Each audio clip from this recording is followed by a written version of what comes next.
This is the FlightBridgeED Podcast, critical care and emergency medicine education for nurses and paramedics. Here's your host, Eric Bauer. Hey everybody, this is Eric back with you.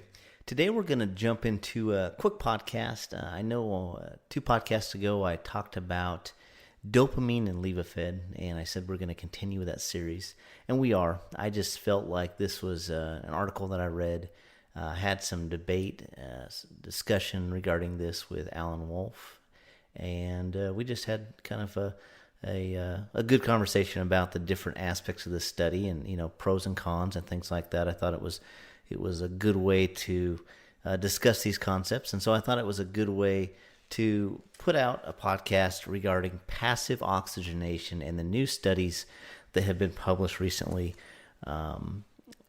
in the American College of Emergency Physicians, and specifically an article that was published by Scott Weingard, the author and doctor that does the MCRIT podcast. I'm sure you're all aware of that. And then Richard Levitan, that is a doctor that is very focused on airway management and the different aspects of resuscitation regarding airway management, RSI, and things like that.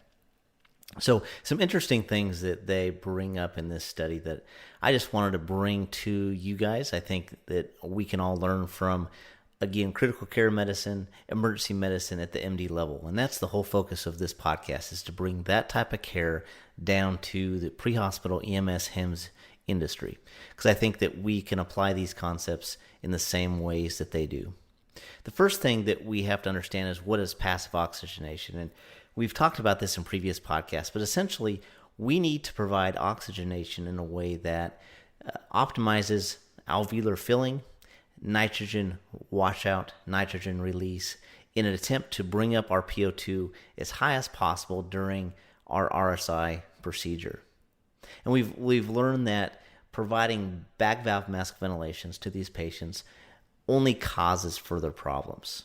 We fill the stomach with air, gastric contents. If they've had any food recently, a lot of times based on this increase in gastric air, they can vomit. That increases morbidity and mortality. It causes a higher incidence in VAP, ventilator-associated pneumonia, and things like that. And it just makes our care much more difficult. So we've learned that in patients that are actually maintaining their own airway, they're not apneic. And most of our patients that we RSI are maintaining their own airway in some way. We just need to manage to establish an airway that protects them from further harm, and that's the whole point of RSI. So we've learned that providing an oxygen source based just on general Graham's law, which is diffusion, going from a higher concentration to a lower concentration, provides good oxygenation.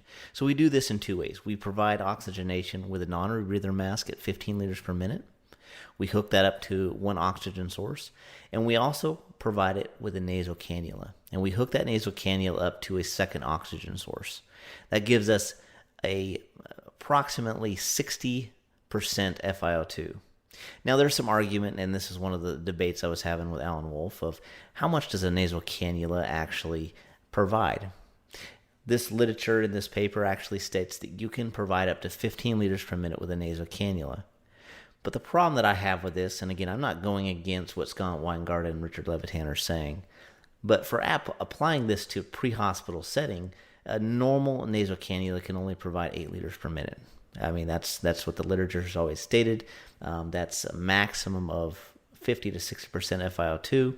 And what they're referring to in this paper, and I will publish this paper, the link in the show notes on this podcast. You can read this for yourself. They're stating that you can use high-capacity nasal cannulas that are humidified, that allow for humidification, and based on that, you can provide up to 15 liters per minute, and that's great. Regardless of what you believe or what type of equipment you're using, for us pre-hospitally, we're not going to have access to that type of nasal cannula. So just utilizing a nasal cannula in and of itself, providing 8 liters per minute, a second oxygen source during your RSI procedure, and maintaining that nasal cannula on throughout the whole process during the intubation process is essentially what we want to do. And it's going to be beneficial to our patients. So I'm not going to argue that point. The second thing that this paper really discusses is the phenomenon of desaturation.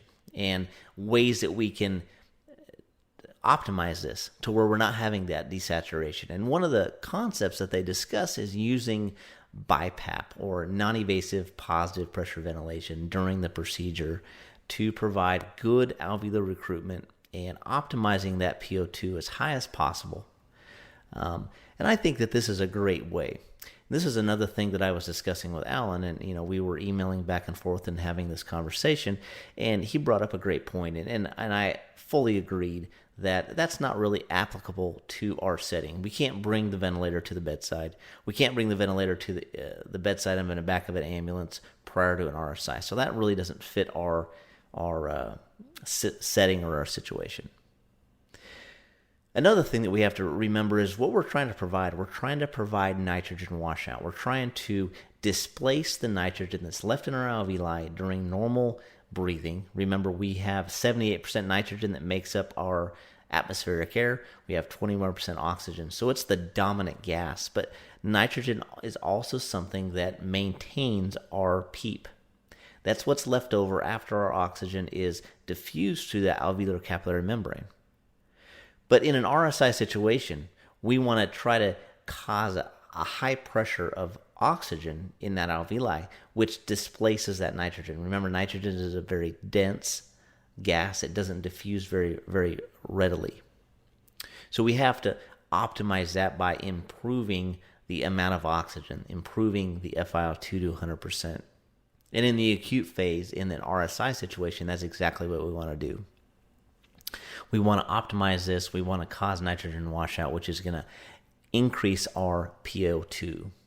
And a great rule of thumb is the FiO2 is always going to be 5 times what your desired PO2 is going to be. And so to explain that a little bit different, to understand what your desired or what you should see on your PO2 on a blood gas should be 5 times what your FiO2 is.